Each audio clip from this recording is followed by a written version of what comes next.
It's another day, the sun is shining. Got to know what's going on around you. Wake up, it's the time to motivate your mind. Come with me, let's make this moment brighter. Wake up with the Bahamas at sunrise. Come on and wake up with the Bahamas at sunrise. Wake up with the Bahamas at sunrise. Wake up with the Bahamas at sunrise. Hey.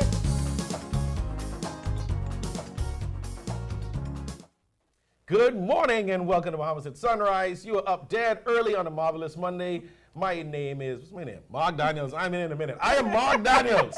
And I am Gabrielle Gardner, and welcome to Bahamas at Sunrise. Gabrielle, I'm back. You are, I'm thank alive. God. I had a little bug I was fighting, you know, the sickness that passes from the children to the babies to the parents and back to the babies, and it's just like, it's like a baton. You just pass it around. But now, I'm good. That sounds like the most unfortunate baton that I've ever heard. I was starting to wonder, you know, does no one want to hang out with me? No. Is it me? Is it me? Right. No, I thought about all of you while I was out sick. I was like, oh, I wonder if they're going to miss me. I went to the door to look for the flowers to show up in the fruit basket. Oh, dear. I said, yeah. I said, our viewers, I said, they're definitely going to support me, send me some sarsi and some soup. John, that sarsi, was he still boiling? Well, see what happened? I think it was me. I asked them to pray for you. Oh, so that's why. See, you didn't see the tangible gifts. That's okay. But they were I gifts from the received heart. that prayer.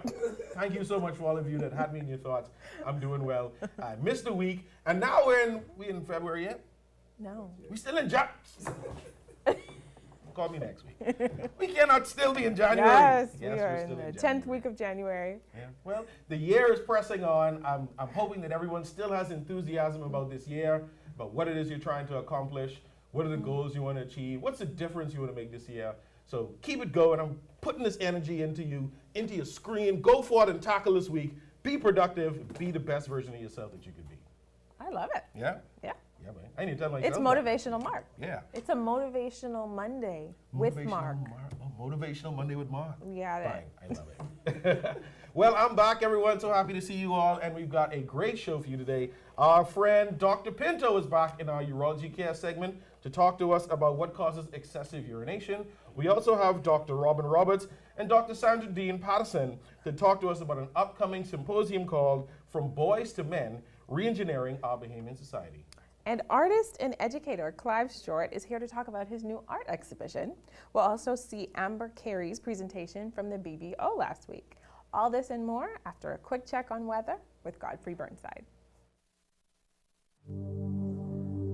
This is Weather at Sunrise.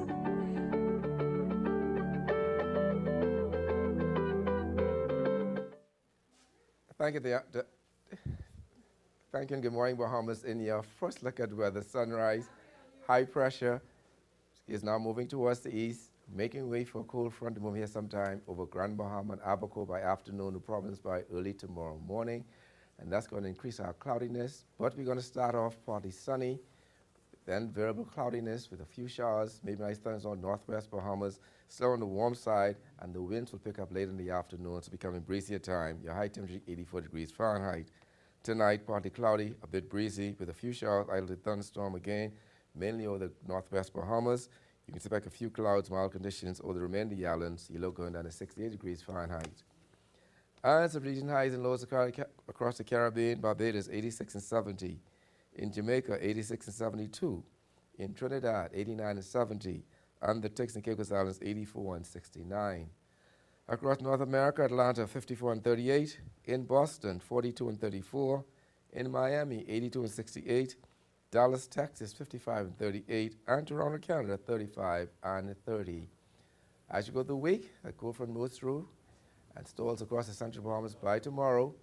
Then a second front is expected to move in here sometime late Thursday into Friday morning, and the weekend brings some cooler temperatures. But for the most part during the week, you're still warm, with the temperature daytime in the low 80s, at nighttime in the upper 60s. That puts up your first look at weather sunrise. I'm Godfrey Burnside. Back to you, Avril. Yeah.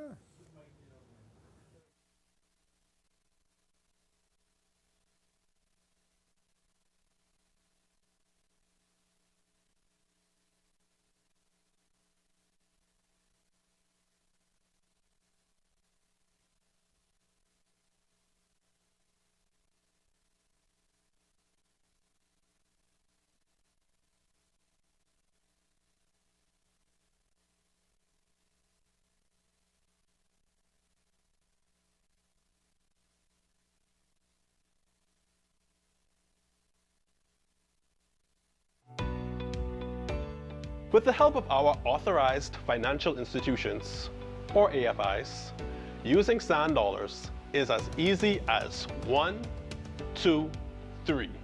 Step 1. Identify your preferred AFI by browsing their websites or contacting them directly. Step 2.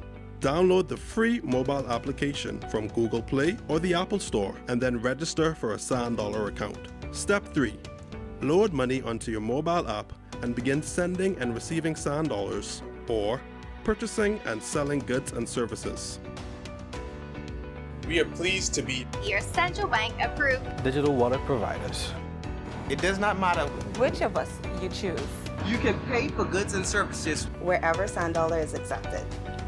We are all in this together. Visit sanddollar.bs for more information.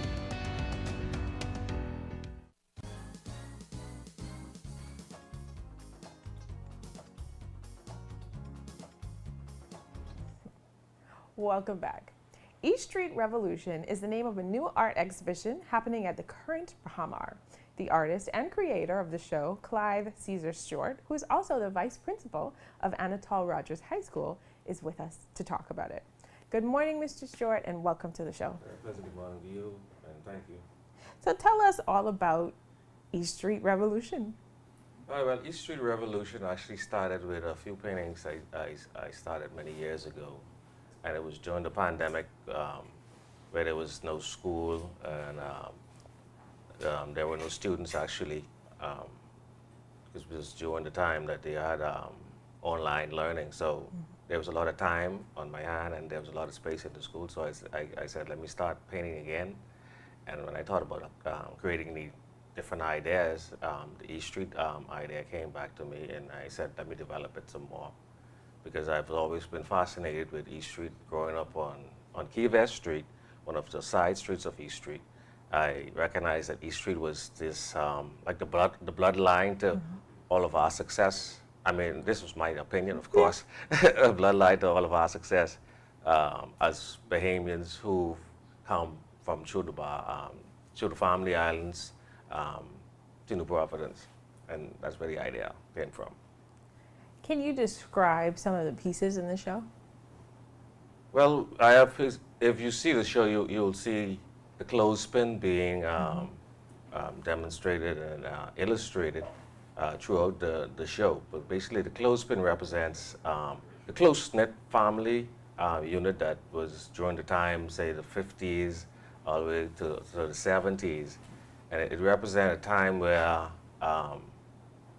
the men, like my grandfather, for instance, went off to the United States during the contract days, and so the women were left behind, and they, had to do fit with whatever funds to send back home.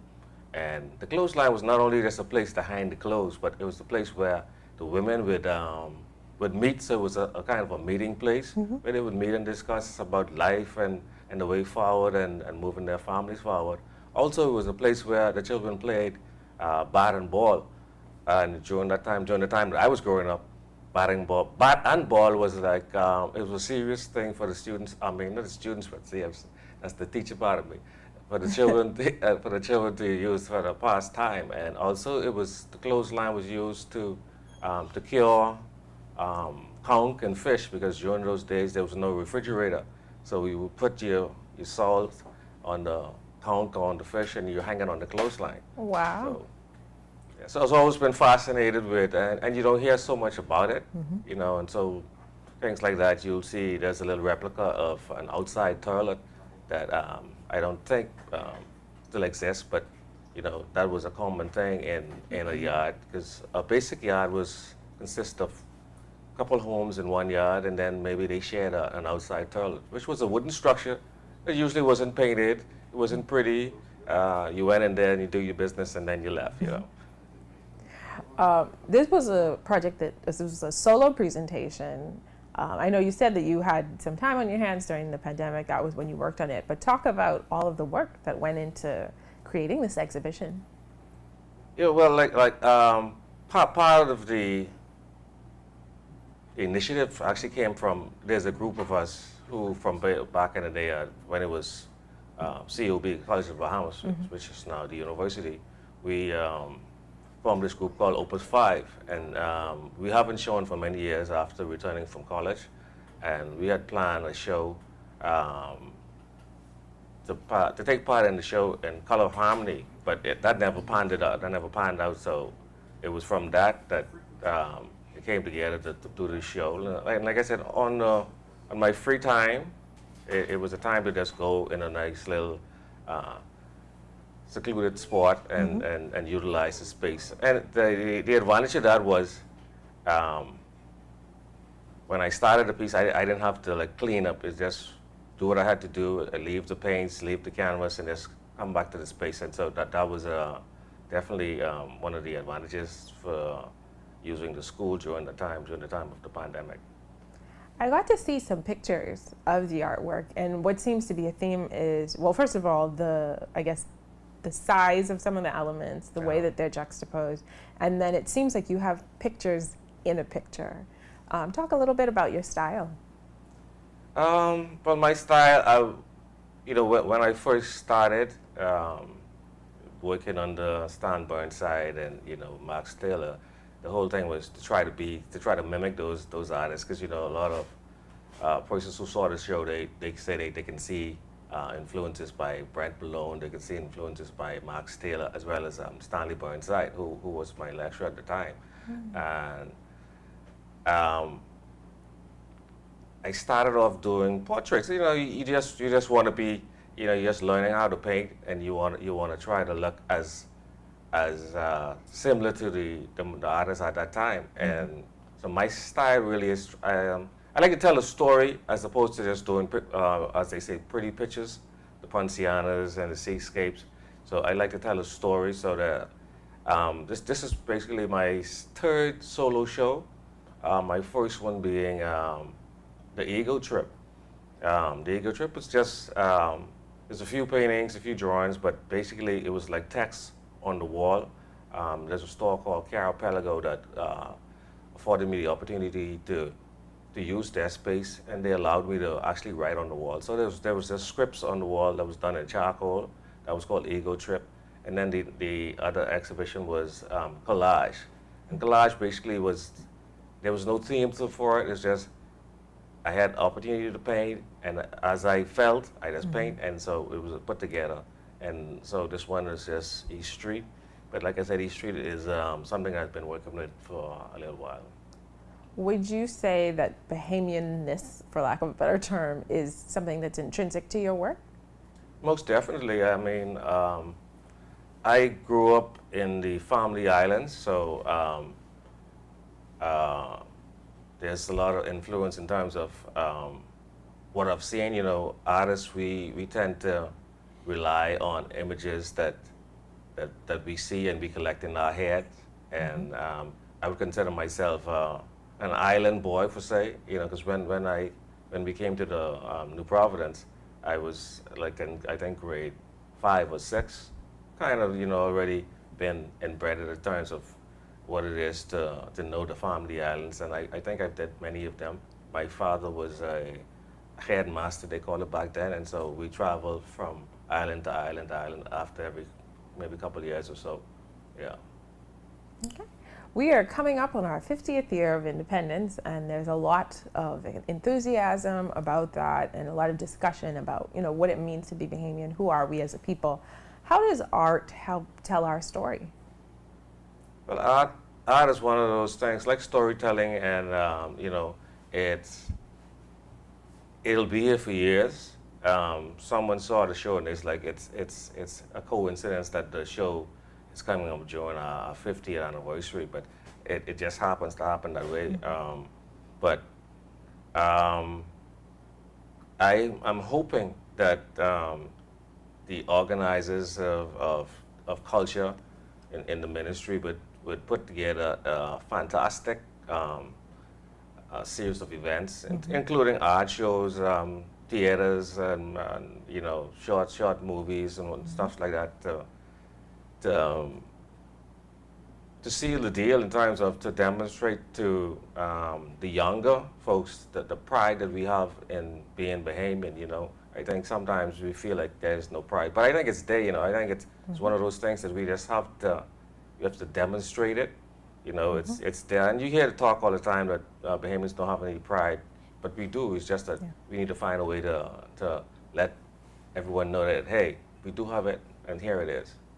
Absolutely. So if somebody wanted to attend the show, can you give me the details? The opening, like I said, the opening was Friday. For instance, yesterday I made arrangement with persons who wanted to meet on a Sunday, because I felt like Sunday was an excellent time for, you know, families to come out after church. So like at 3 o'clock yesterday, I put a little notice that if you missed the opening and you're interested in still seeing the show, you could come on by. So yesterday I was there from 3 to 6, and I would let the gallery know that if there's somebody who would like to make an appointment, that is, I'm open to that. That's awesome. So it seems like you would prefer that you be present, just to walk people through the art. Yeah, well, see, art is one of those things that people want to see. Who's the artist? You hear that buzz all the time. Who's the artist? Because they want to get a feedback of what were your thoughts in this painting. Even though as an artist, I don't believe that what I was thinking is actually that important, as opposed to what you see when you look into the painting. So, but at the same time, I want to be able to offer them, you know, my opinion of what I was, you know, my thoughts, you know, as I put together the painting. Wow. Congratulations to you. I've seen, from what I've seen, I have to come and see it in person. From what I've seen, the images, it's a really powerful exhibition that you have. I'm really excited to come out and see it. So we'll definitely get in touch with the Current and make an appointment to check it out. Thank you for having me, and thank you, Bahamas, and happy 50th to come. That's awesome. And thank you for watching. You're watching Bahamas at Sunrise. We'll be right back. Attention customers, next Tuesday, a major hurricane will cause complete confusion and chaos throughout the entire Bahamas. Water, phone, and internet services will be in short supply. Definite data loss is expected to all local and Family Island businesses. Disasters don't plan ahead, but you can. Be ready with push-to-talk service that keeps you connected with your workforce with a simple push of a button. Contact the experts today at 601-8911 in Nassau or 602-8811 in the Family Island. Hi, I'm Ria Christina, and I'm super excited to be the new host of You and Your Money, a local international bank that has actually been closing some of their branches. It actually gives me an opportunity to share my views, my take on the financial matters. Even when we think about what's happening globally, we still have a lot of work to do in terms of having to educate business owners as to the importance, the economic impact, and how it is that we can look at improving the Bahamian economy. $1 billion. That's how much we spend every year importing food in this country. It also gives me an opportunity to have conversations, and that's meaningful conversations with thought leaders within our community, even having to see how it is that we can work together, or even the opportunities that may exist for many Bahamians. So I'm excited to be here and looking forward to the great conversations that's to come.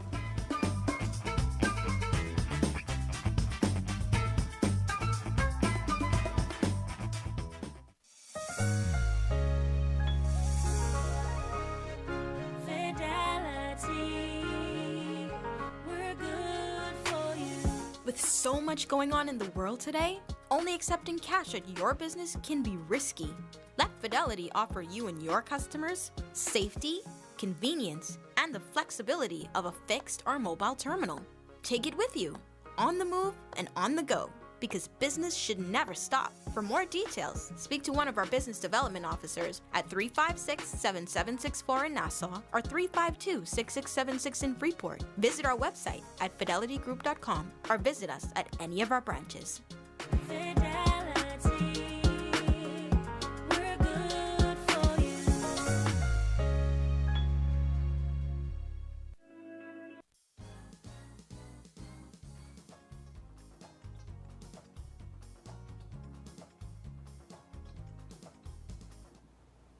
Welcome back.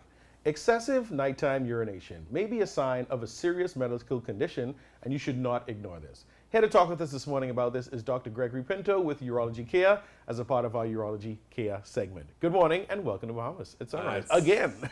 Again, it's a pleasure to be here. I always have to say good morning to my daughter, Gia. Yeah. Yeah, so when you wake up in the night, when we're talking about nocturia, more than twice, it can be devastating on so many levels. First, you shouldn't ignore symptoms like that. You know that it's not the norm that you should be waking up so frequently. It can cause disruption to the whole entire family household. I mean, if your spouse has to be awoken 5 or 6 times because you have to urinate, if it's going to wake up your children, they're going to go to school fatigued.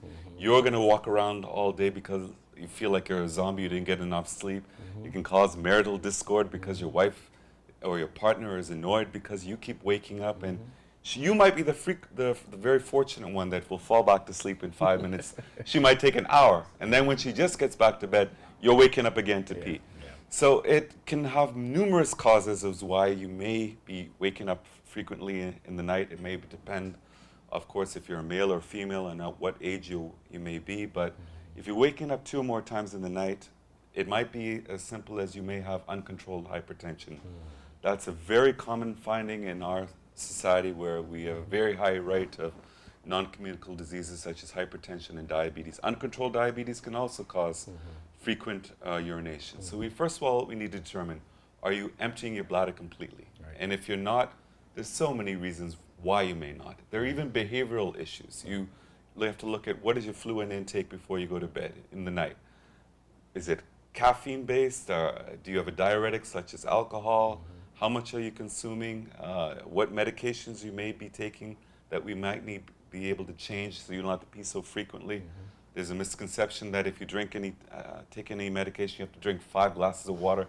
That in itself can cause you to pee frequently. Well, I was going to comment, I'm one of those persons before bed, I fill up a big jug of water and I keep it in the room. And I usually sock down a whole bunch before I go to sleep. And then, at some point I'll have to get up in the night, but I'm not up 3, 4, 5 times. So is that a good habit to have water at your bedside, take a nice swig before you go to bed, or does that contribute to this problem? Well, it depends on the individual. You have to look at, you always want to, for example, you ask the patient to do actually a diary. How many times are you waking up in the night to urinate? You might even want to quantify that. You want a man to pee, for example, into a container so we can determine how much are you emptying each time you go. You can do the same during the day, so we have an idea how frequently are you going. Well, the first thing I would do is I would determine, are you emptying your bladder completely? I would ask you we do some imaging to determine, are you in fact, when you think emptying your bladder, are you in fact completely emptying your bladder? So it's not just a nuisance.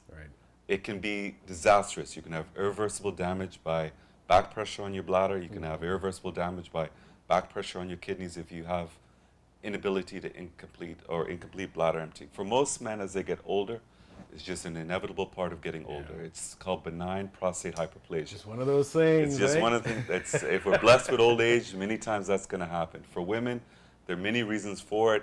You have to look at obstructive causes such as organ prolapse. You may have your bladder falling down or your uterus falling down that actually causes a physical obstruction that prevents you from emptying your bladder. And as I mentioned, we have to look at the non-communicable disorders. Even if your hypertension or diabetes and you are taking your medication, it doesn't necessarily mean that you're well controlled. So you always need to see your primary care physician. We have a wonderful NHI program. Cost shouldn't be an issue. All you got to do is sign up. You need to take better care of your health, and you need to be aware of what is going on with your body. And you know yourself, you shouldn't be waking up all in the night. You shouldn't be afraid to have a glass of water when you go out during the day. You shouldn't be pulling over to the side to urinate because you can't even make it to the next bathroom. So never have the bladder control your life. Get back control of your bladder. Get back control of your happiness. and your freedom. Something more sinister can be going on. I speak many times about prostate cancer. It has little to no symptoms until it progresses to a late stage. So if you're in your 50s, 60s, 70s, you're not going to automatically think prostate cancer. You're going to even be more afraid to seek a physician's consult. But it's possible that that in itself can be an early sign of you waking up a lot in the night to urinate. So right now, we're mainly speaking about adults. Does this apply for children? Is there nocturia, is that the term? Yes. Yeah, is that applied to children as well? Very much so. We look at, we'll talk about bedwetting, nocturnal enuresis, which is a horrifying ordeal for kids to go through when they're trying to develop their personality. It's going to cause low self-esteem. It's going to cause sleep deprivation. It's a tragedy for the family itself.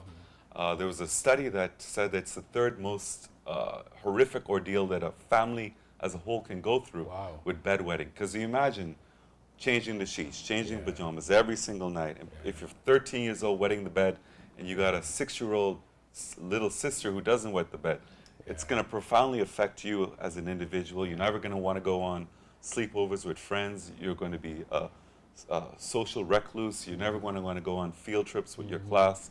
So there's no reason that you need to be wetting the bed as a child. If you're 6 years old or older, we can even put it back to 5 years old. Please seek a consult of a urologist to try to get you that good night's sleep.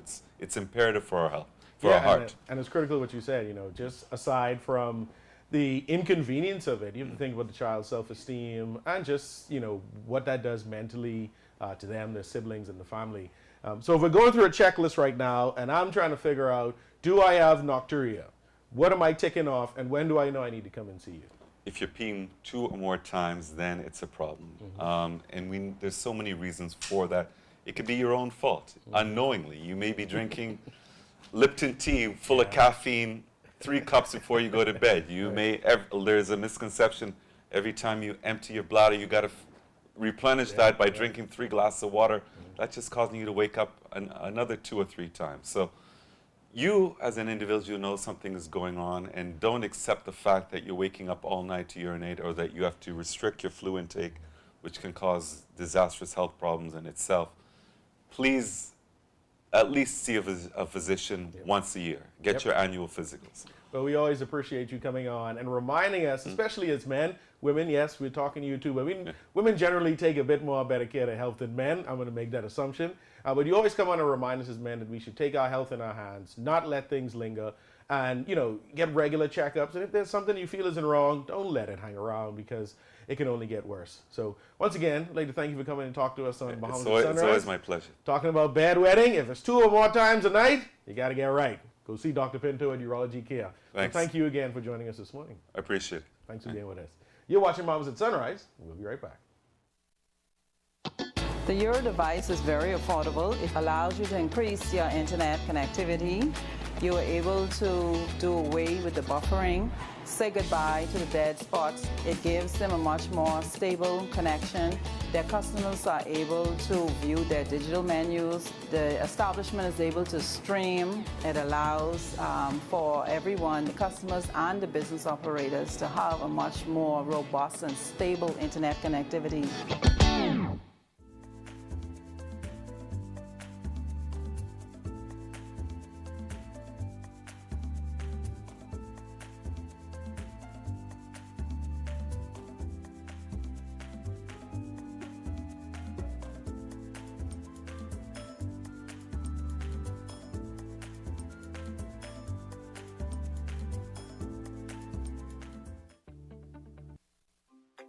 One thing, 2 things, blue thing, old things, things that are small, things that are grand, things that fit just right, and in the palm of your hand. Fox Hill Nursery, a large selection of garden supplies. If you can see it in your mind, you can find it at Fox Hill Nursery.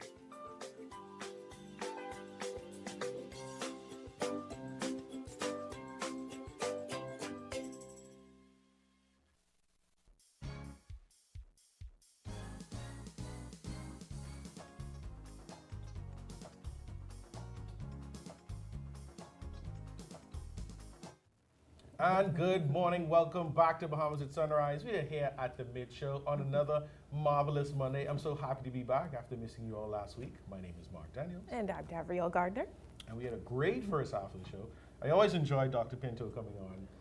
He provides us with great insight with regards to men's health and encourages us to take our health in our hands because, as men, we usually think that, we could probably rub some aloe on it to fix it, drink a little Sarsi, go swim in the ocean, and then we'd be fine.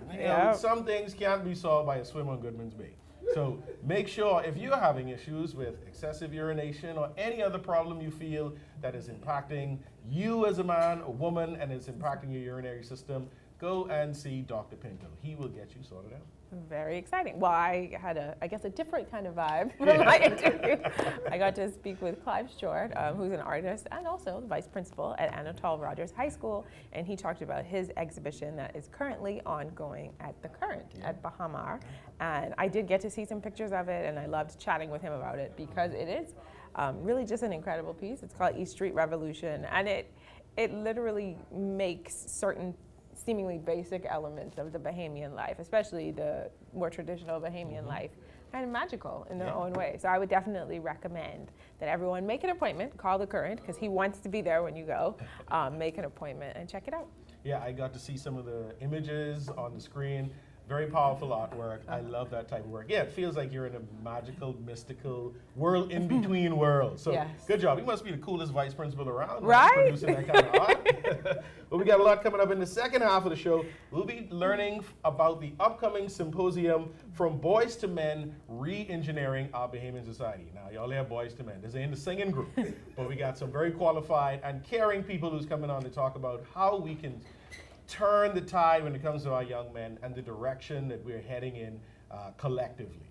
I'm actually really excited about that. I think, as much as I am a girl power fan, I think we've kind of tipped the scales in terms of we have so many programs to empower young ladies. I feel like some of the young men are being left behind. So I'm really excited to learn about that. We're also going to check out Carey's presentation from the recent BBO last week. But all this and more again after we take a second look at weather with Godfrey Burnside. This is Weather at Sunrise.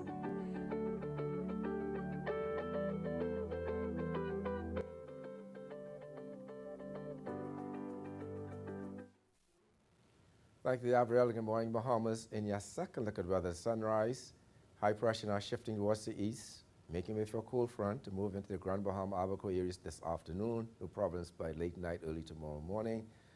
And then a high pressure builds, so winds will pick up after that system passes through. Have a couple of showers in extreme northwest Bahamas today. No problems by early tomorrow morning. In the marine forecast, those winds today southerly at 10 knots or less. Seas 1 to 3 for northwest Bahamas, but those winds will be increasing later this afternoon. Southeasterly at 15 knots, sea 3 to 5 feet, or the central and southeastern islands. On Tuesday, the winds become southeasterly at 10 to 15 knots, sea 2 to 4 feet, northwest Bahamas. East to southeast at 15 knots, sea 3 to 5 feet, or the central and southeastern islands. Then on Wednesday, have the next front, winds south to southwest at 10 to 15 knots, sea 2 to 4 feet, northwest Bahamas. East to southeast at 15 knots, sea 2 to 5 feet, over the central and southeastern islands. Your tides. You can expect a high tide at 8:45 this morning. Next low tide will be at 3:13 this afternoon. High gain tonight at 9:10, sorry. Sunset, 5:47 this evening. Rising more at 6:54. UV index 8. Your water temperature 71 degrees Fahrenheit. And the moon phase, no moon. Extended look, the cold front moves through Grand Bahama this afternoon. No problems tomorrow morning. Stall over the Exomas on tomorrow afternoon. And then we have the high pressure builds across the island. That'll move swiftly to the east. Another cold front moves in late Thursday night across the islands, and that will increase our cloudiness and some showers, but a cool down for the weekend. But at half of that front, those temperature gain will be in the low 80s at daytime and the upper 60s at nighttime. That's what you're up on your final look at weather at sunrise. I'm Godfrey Burnside. Back to you, Mark.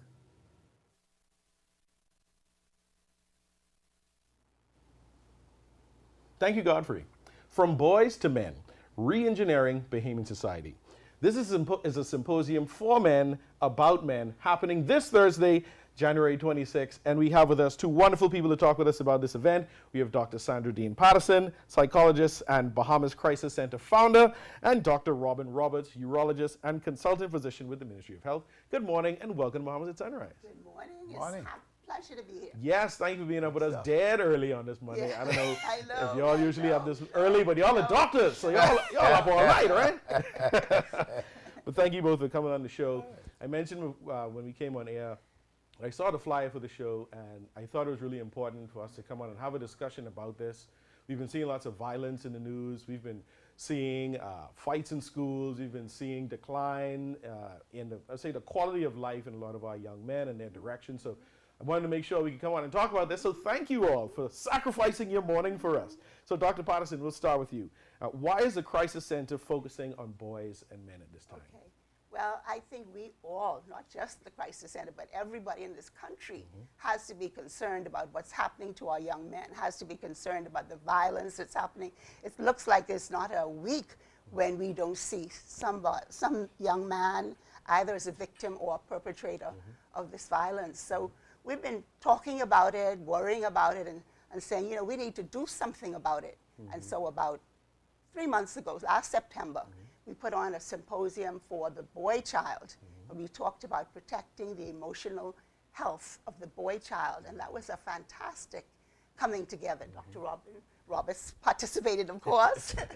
And so we thought we've got to follow that up, and now we have to bring men together and get men to talk. You know, women do a lot of the talking, right? And a lot of the work. But to really try and find a way to bring men together, bring boys' organizations together, and look at what is going on, you know, with our young men. What are the messages that our young men getting? What are the voices that they're hearing that are pushing them in this direction? Dr. Roberts, tell us, what is the purpose behind this symposium from your perspective? Well, let me just take off a little on what Sandra said, and that is, I'm a physician. You know, so what am I doing in this? And that's because I'm a doctor. I just couldn't appreciate why is it that working in the Princess Margaret Hospital every day, someone is coming in that's shot or stabbed or involved in a road traffic accident, and 95% of the time, it's a man. I'm also very much involved in a medical school, and I wanted to know why over the past 20 years, 80% of our medical graduates have been females. And when I go back and I look at the College of the Bahamas, we see the same pattern. 70–80% of the graduates are females.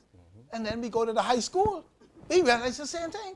So, and then we say, the men are very violent in our society, and they're not being educated.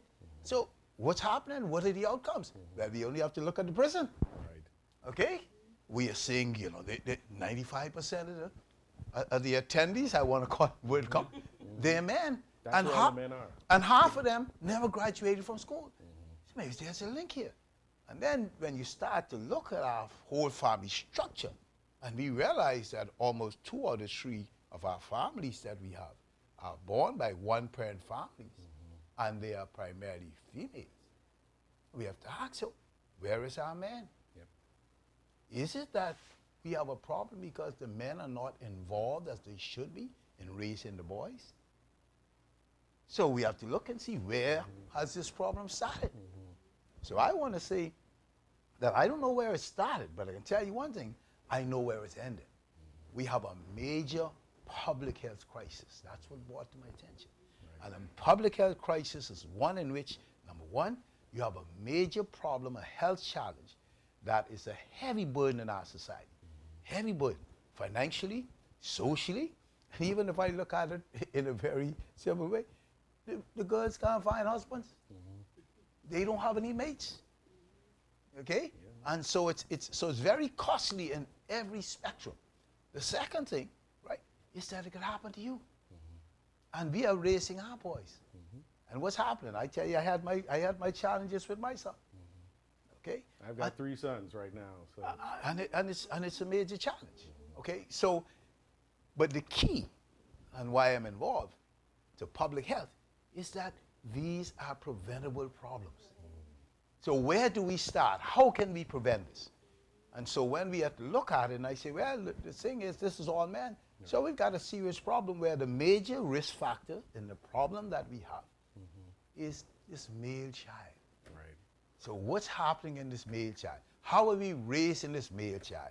So it's better to raise healthy boys than to men broken men. Well, hence our project. You know, that you just took the words out of my mouth. You know, I was going to ask you, you know, how true is this quote? It's easy to build strong boys than to fix broken men. Let me get your take on that saying. Well, I wouldn't say it's easy, but it's easier than to do the end result. Right. So if you have that early intervention with our boys, and we look at what it is that boys are hearing about being a man, and which is causing them to go in the direction that they go. It's very interesting. At that workshop that I talked about, there was a male in the audience who shared his experience as a man. He said when he was a boy, in primary school, he was top of his class, doing well. When he hit junior high and he was teased because he was smart, he remembers stopping being smart. Wow.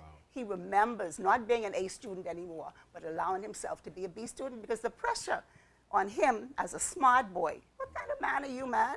You know, you're not a man, a real man. What you reading all this stuff for, doing all this homework for? And because of that pressure, he dumped himself down. Wow. And now he thinks back, and he's so upset that he allowed peer pressure and the messages. You know, we give boys a lot of messages that are toxic. Yeah. And we have to address it, and we have to do something about it. And that's why the Thursday symposium is so important, and you gotta come out. That's why we updated early on this Monday, talking about how we're gonna fix our men. So tell us a little bit about the symposium and who's gonna be participating. Yeah. Well, the first thing I want to make it very clear, what we are trying to do, this is not just a one-time thing. Okay. This is the teaser. Because what we really want to do is we want to interest the men, because we want them to become actively involved in being a part of the solution. We are looking for men who are prepared to go into the schools, to go into the after-school programs, to go into the community programs, and they want to participate in raising our boys. That's number one. But in order to do that, you need the tools. Right. Okay? So what we want to do is to inspire our men to say, listen, after this workshop, we intend to have a formal program over the next 6 to 8 weeks, which we'll be meeting weekly. We'll be going through a lot of programs, a lot of discussions, and a lot of lectures with regards to issues involving men, such as violence, such as gender, okay? And so they'll be armed with the tools, and so they will feel confident to go back and be a part of raising our boys.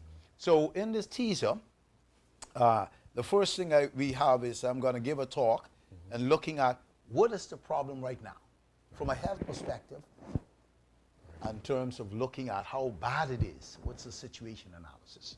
Okay.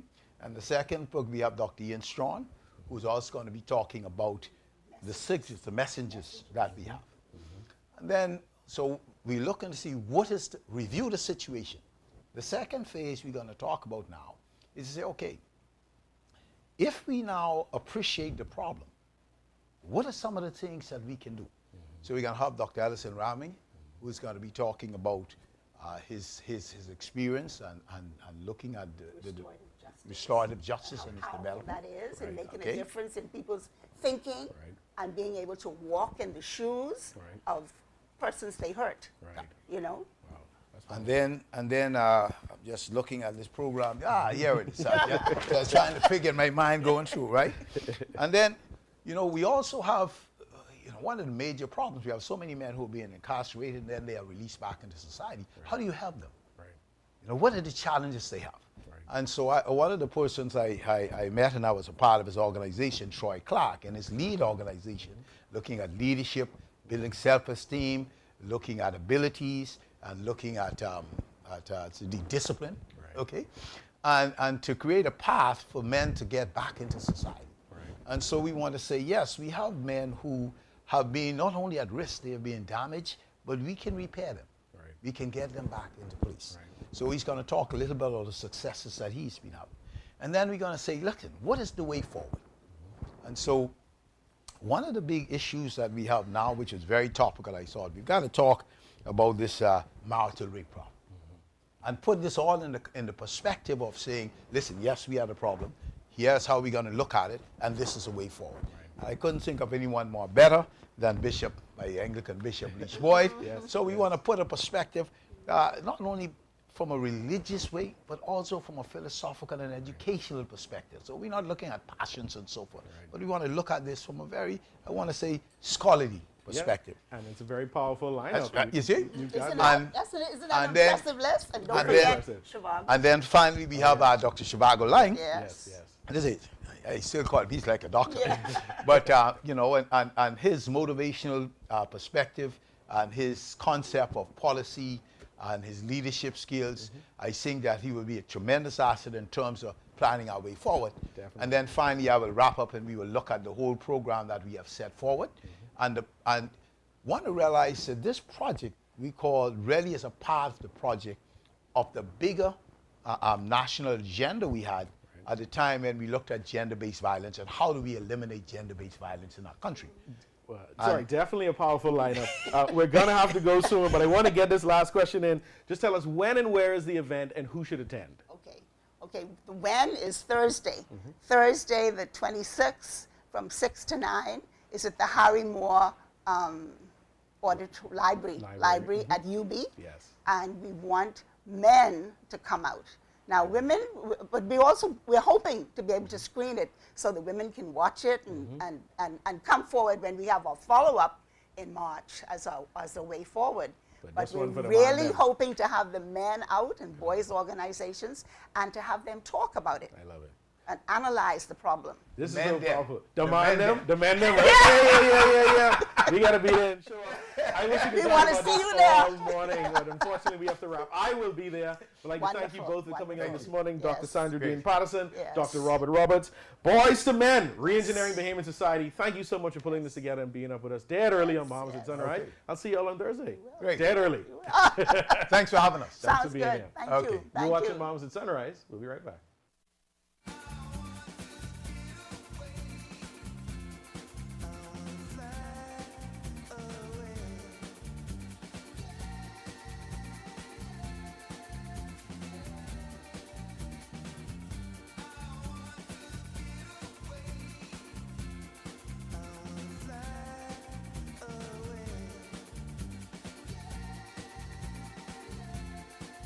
The islands of the Bahamas.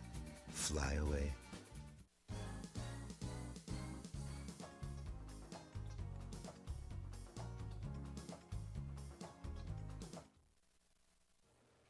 Welcome back.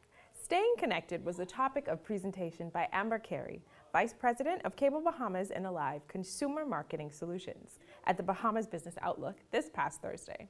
Here's a portion of her presentation. The TCL Group hosted the 32nd Annual Bahamas Business Outlook Conference last week under the theme Forward, Upward, Onward Together in celebration of the nation's 50th anniversary of independence. Amber Carey, Vice President of Cable Bahamas and Alive Consumer Marketing Solutions, spoke about her company's commitment to keeping the country connected. The digital economy has experienced unprecedented growth, with the internet becoming accessible to more than half of the global population. 5.3 billion people are now connected to the internet, a 24% increase since 2019. In the Bahamas, 80% of the population has internet coverage, which is well above the Caribbean average of 60%. Additionally, compared to the Caribbean region, which has mobile market penetration of 63%, the Bahamas has a robust mobile penetration of 101% as of 2021. A World Bank study finds that for every 10% of increase in wireless broadband penetration, GDP growth is boosted by 1.38% in developing countries. The rapid adoption of mobile usage is largely driven by the growing demand for database services. Therefore, we see that Bahamians want to be connected and are willing to adapt and adjust to new technology. The COVID-19 pandemic was truly a watershed moment, and it underscored how important connectivity for small island developing states like the Bahamas is. The pandemic also highlighted that needs of underserved communities who do not have access to basic services. These services included things like e-government, e-commerce, remote learning, and remote work, all inaccessible due to the lack of access to online connectivity. As a responsible corporate partner, Alive worked with government agencies to deploy thousands of tablets and wireless broadband devices to students across the Bahamas to ensure they stayed connected. We also provided broadband services to frontline workers and patients in the COVID units and powered the mobile vaccination clinics. So what are we doing in order to keep our connected commitment? As a group, we are committed to delivering fast, reliable, and innovative services to our customers. We have made significant investments on both the Rev and Alive networks in the last 3 years, with the amount of over $100 million. In 2021, 2022, we were awarded the fastest fixed and mobile network in the Bahamas by Ookla, the global leader in benchmarking this industry. We do know that this is not sufficient, though, and to remain the leading telecommunications provider and to continue to position the Bahamas for success on the global stage, continued investment in our infrastructure and service is required. As a result, in 2022, we announced the launch of Alive Fiber and our Fiber to the Home product, which is an $85 million investment and opens a window of opportunity for a range of value-added services, while improving the quality of home and business connectivity for our customers at high speeds. What is fiber? Fiber is a superior technology for things like uploading large files and increased bandwidth. It delivers an amazing experience with multi-gig speeds and equally fast up and download links. It's also critical for powering technologies like 5G and edge computing. And with a far superior capacity to be upgraded, it can handle the soaring demand for high-quality bandwidth well into the future. We are at a stage of a new age of connectivity, and it calls for a future-proofing approach. That's to say, we aren't building a bigger version of our existing network. Instead, we're building a new and better network from the ground up. A robust high-speed fiber infrastructure places us in the league with the first world. Once completed, our Nokia 10 XGS PON solution will position the Bahamas with the fastest, most reliable fiber network in the region. So what does this mean for the Bahamas, our communities, and our businesses? It means that the Bahamas will be positioned with one of the best mobile and fixed networks in the region, ranking top 3. It means closing the digital divide with high-speed internet access for students. It means transformation of our television experience with immersive technology. It means providing businesses and organizations with a more secure and reliable network, especially considering the rapid shift towards hybrid and remote work. It means laying the foundation for AI, virtual reality, and the metaverse. It means enabling electric cars as a means to cut transport emissions. It means connected, thoughtful, energy-efficient homes and offices using smart technology. Furthermore, for our government partners, smart city aspirations require significant data processing and the connectivity infrastructure to drive integration. Therefore, advanced connectivity means Alive Fiber first, and a premium quality experience for our customers. So what about the Family Islands? At Alive and Cable Bahamas, we are proud to say we are 100% Bahamian owned and operated. When we talk about connectivity, we must talk about the entire Bahamas. From Grand Bahama in the north to Anagua in the south, the Bahamas' unique archipelago geography, small population size, and income disparity means these conditions affect digital development in a varied manner. Against this backdrop, the Cable Bahamas group of companies invested more than $22 million over the last 3 years enhancing its network infrastructure in the Family Islands to ensure we provide the most robust, reliable, and resilient network. Constructing underground fiber throughout various pockets on the 4 major islands added a level of resilience and reduced outages from fiber cuts. 25% of this investment was to rebuild Abaco and Grand Bahama post-Hurricane Dorian. After Hurricane Dorian, Marsh Harbor became a focus of congestion. As a result, new towers and expansion of the network took place. The rebuilding of Abaco and Grand Bahama and its infrastructure was paramount for the group. With fiber currently being rolled out and additional mobile towers being constructed, Abaco and Grand Bahama are poised for continued growth and development. The Bahamas is increasingly vulnerable to disaster-related effects of climate change, and connectivity is a vital component of response and recovery efforts. Reliable communication is also a bridge to first responders, support systems, and families. Consequently, when we make investments in infrastructure, we make an investment in community resilience. So what does the future hold? As we look forward and work towards creating a more socially inclusive, economically prosperous, and environmentally sustainable future, we need collective action through a whole-of-society approach to achieve scale and growth. We have partnered with private stakeholders to deploy fiber infrastructure to remote locations like Norman's Key, and while we would like to continue to fuel investment in smaller islands, the cost of infrastructure can often pose a challenge. As a result, public-private partnerships are principal factors to creating an enabling environment and the financial resources needed for future investment. We have seen success with these partnerships with initiatives like the launch of Park Connect Wi-Fi in conjunction with the government, which currently supports 20 park sites within New Providence and the Family Islands and forms a part of a wider digital transformation strategy for the Bahamas. Our network infrastructure plays a critical role in enabling access to technologies and applications across the Commonwealth of the Bahamas. While we work towards 5G, we will continue to invest in our fiber network because it offers the capacity that present and future innovations demand. With fiber and our continued enhancements of our 4.5G network, we can drive connectivity to schools, bridge the digital divide, and facilitate improved access to vulnerable populations. This will allow a resident in Mayaguana to access vital telehealth services in New Providence, a student in Bimini to a classroom abroad, a resident in Europe to a virtual experience of Junkanoo. It also positions the Bahamians globally in emerging technologies, digital assets, and other industries that require extreme bandwidth. As we reflect on the road to 50 years of independence, we were reminded that our community is who we are. We are connecting people and communities, island by island, to ensure no one is left behind. That is our pledge to you. Thank you. For Bahamas at Sunrise, this is Suzette Parker.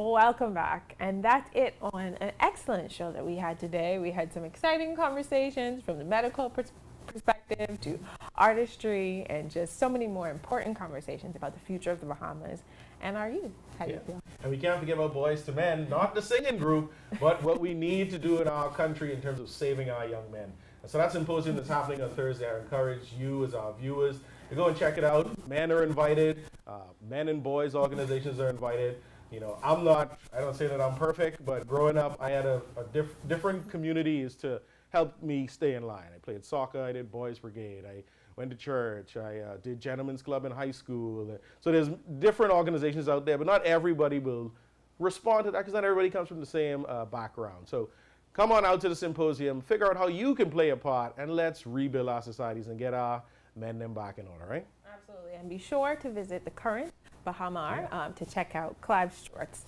exhibition this week. All right, thanks for watching Bahamas at Sunrise. Hope you make it a marvelous Monday. Yeah. We'll see you next time. Have a productive week. See you on Friday.